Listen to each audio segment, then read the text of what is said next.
بچه‌م سیامست میومدی خونه. من صبح از خواب بیدار میشدم از خودم چندشم میشد.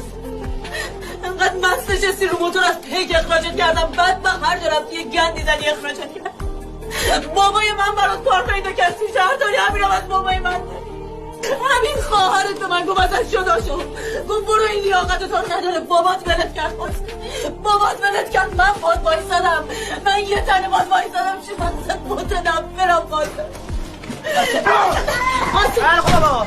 خیلی خوبه اسم باباتو بهت بدم بچه‌مون انداز. خفه شو بیشون. خفه شو. بچه تو بردار نمیکنی. چه؟ چه چاقو میشون؟ بله بابا چاقو بنداز. چاقو بنداز خیلی خوب. بگو گو خوردم. قاسم بگو گو. آقای بچه ها اون رو زمین گفتم که من از یادم برکه 8 ساله تو بچه نمیاری 8 ساله من فکر میکنم تو بچه نمیاری که منو برکنی بری و همش میدرستم تو منو برکنی بری یادم آدم رو چه اون بزن زمین غلط کردم گفت آدم